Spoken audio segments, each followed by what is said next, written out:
नमस्कार बच्चों, कल हमने अनिषेचता के बारे में अध्ययन किया था। आज हम निषेचन के बारे में अध्ययन करेंगे।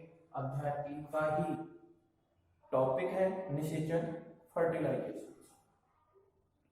निषेचन का सर्वप्रथम जो अध्ययन किया था वो 1884 में स्ट्रासबर्गर वैज्ञानिक ने लिलियम पौधे पर, किस पर? स्ट्रासबर्गर वैज्ञानिक ने लिलियम पौधे पर किया था।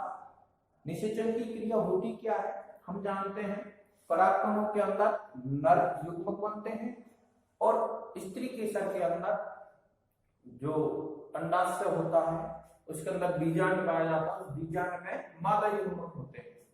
तो नर युग्मक और मादा युग्मकों के परस्पर जुड़ने की, संयोजन होने की, संयुक्त होने की अर्थात संलयन होने की जो क्रिया होती है उसे हम निषेचन कहते हैं। यानी नर व मादा युग्मकों के संयुग्मन या संलयन की क्रिया ही निषेचन क्रिया कहलाती है। इस निषेचन क्रिया का अध्ययन अपन कई पदों के अंदर करते हैं। परागकणों का पहुंचना, उनका अंकुरन होना, परागकणों से पराग नलिका का निकलना, पराग नलिका का वर्तिकाग्र में वृद्धि करना, फिर पराग नलिका का बीजांड में प्रवेश करना और बीजांड में प्रवेश करके पराग नलिका में उपस्थित केंद्रकों का बीजांड में उपस्थित मादा केंद्रकों से या अंड कोशिका से संयोजन होना आदि का अपन अध्ययन पॉइंट बाय पॉइंट करते हैं। तो पहला लेते हैं परागकणों का अंकुरन। अपन जानते हैं जब परागकोश से परिपक्व हो जाता है तो परागकोश से परागकण निकलकर किसी भी माध्यम के द्वारा मादा पुष्प या स्त्री केसर की वर्तिकाग्र पर पहुंचते हैं, जिसे हम परागन क्रिया कहते हैं। परागन क्रिया के पश्चात परागकण जब वर्तिका पर पहुंच जाते हैं तो वर्तिका पर परागकणों को चिपकाने के लिए चिपचिपा पदार्थ पाया जाता है। इसके अलावा वर्तिकाग्र की सतह पर विभिन्न पोषक पदार्थ, शर्करा, वसा, रेजिन एवं अन्य पोषक पदार्थ पाए जाते हैं। परागकण इन पोषक पदार्थों को ग्रहण करता है और ग्रहण कर अंकुरित होने लगता है।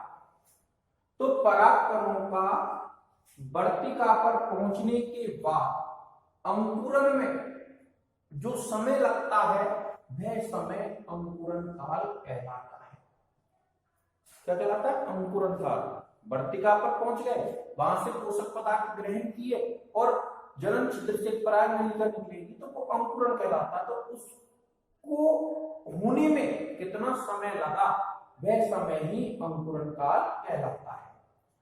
परागकण वर्तिका की सतह से पोषक पदार्थ ग्रहण कर लेते हैं तो परागकण फूल जाते हैं, मोटे हो जाते हैं, जिससे परागकणों की जो भित्ति होती है अंतःचोल और बाह्य चोल पर जनन छिद्र पाए जाते हैं। जो परागकण होते हैं उनकी बाह्य चोल पर क्या पाए जाते हैं? जनन छिद्र पाए जाते हैं। इन जनन छिद्रों से पराग नली अंतःचोल जो होती है, क्या होती है? अंतःचोल जनन छिद्रों से होकर बाहर निकलकर वर्तिकाग्र में प्रवेश करती है। फिर वर्तिकाग्र से पोषण ग्रहण करके वर्तिका तक जाएंगे तो वर्तिकाग्र में प्रवेश करती है। तो इस प्रकार से जो एक नलिका समान संरचना अंतःचोल के रूप में जनन छिद्रों से बाहर निकलती है उसे पराग नलिका कहते हैं। अब परागकणों से जनन छिद्र एक सर्जित होते हैं, 3, 4, 1 से 3 होते ज्यादातर, तो ज्यादा होते। अगर परागकणों से एक ही पराग नलिका बाहर निकलती है तो ऐसे परागकण एक नलिकीय परागकण कहलाते हैं। जैसे जब एक ही पराग नलिका बाहर निकलेगी तो उन्हें एक नलिकीय परागकण कहते हैं। यदि सभी जनन छिद्रों से पराग नलिका बाहर निकल जाती है, यानी ऐसे परागकण जिनसे एक से अधिक यानी अनेक पराग नलिकाएं बाहर निकलती है, अनेक पराग नलिकाएं बाहर निकलती हैं, तो ऐसे परागकणों को बहुनलिकीय परागकण कहते हैं। ये इस प्रकार की जो परागकण होते हैं वह परागकण कुक्कुरबिटेसी और मालवेसी 2 कुलों में पाए जाते हैं। अब पराग नलिकाएं एक साथ निकल चुकी है, लेकिन जो नर युग्मक होता है और नर केंद्रक होते हैं वो केवल एक पराग नलिका के अंदर ही पाए जाएंगे। यानी सभी पराग नलिकाओं में से केवल अंतिम रूप से एक ही पराग नलिका सक्रिय होती है या क्रियाशील होती है जो बीजांड तक पहुंचती है। अब पराग नलिका कितनी बड़ी है, ये इसकी लंबाई पर निर्भर करती है। ये क्या कहलाता है, कौन सा पार्ट है, वर्तिका। पराग नलिका की लंबाई वर्तिका की लंबाई पर निर्भर करती है। वर्तिका छोटी है तो पराग नलिका भी छोटी होगी, वर्तिका लंबी है तो पराग नलिका भी लंबी होगी। उदाहरण के तौर पर मक्का के अंदर जो पराग नलिका की लंबाई होती है वो 450 मिलीमीटर होती है। तो इस प्रकार हमने पहला पॉइंट परागकणों का अंकुरण पढ़ा। अब बात करते हैं पराग नलिका की वृद्धि।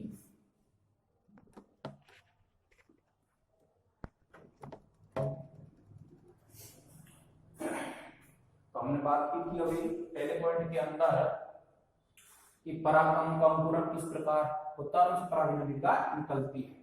तो निषेचन क्रिया का दूसरा पॉइंट आता है पराग नलिका की वृद्धि। जब परागकण अंकुरित होते हैं तो उनसे एक नलिका बाहर निकलती है जिसे हमने पराग नलिका कहा था। परागकणों के अंकुरण से उत्पन्न हुई पराग नलिका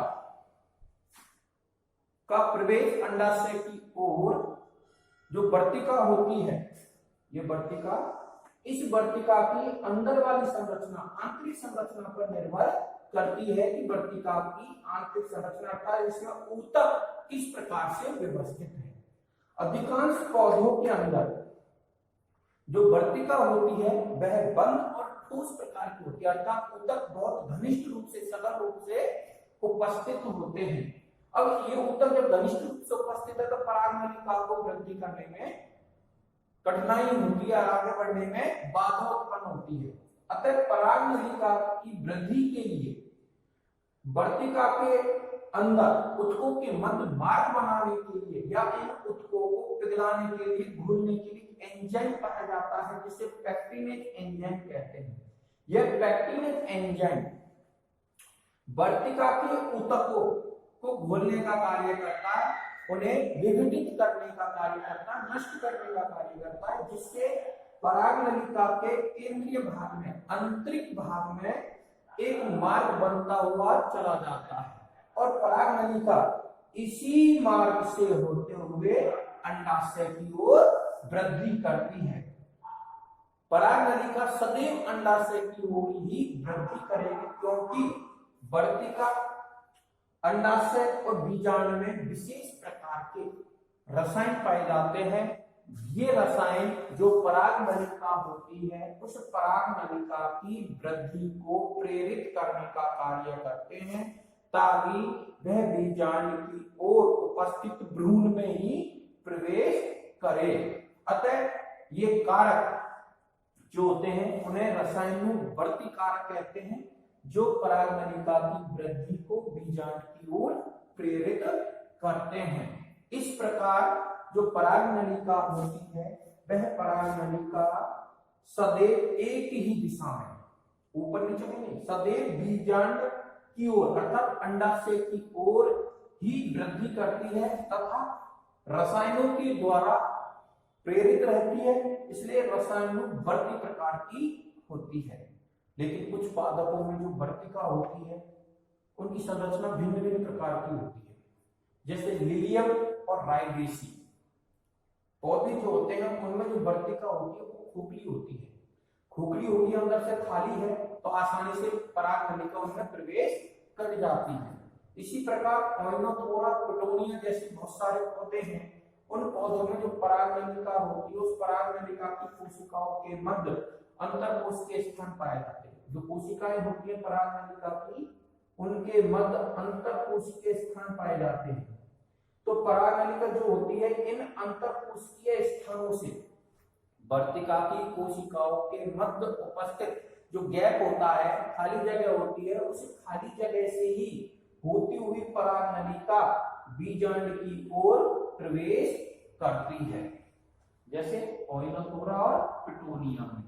तो इस प्रकार परागनलिका की वृद्धि होती है। परागनलिका की वृद्धि किस किस भाग से होती है, ये डिपेंड करता है कि बीजांडद्वारी भाग से होगी या किसी और भाग से होगी। ये अब अगले टॉपिक में हम अध्ययन करते हैं।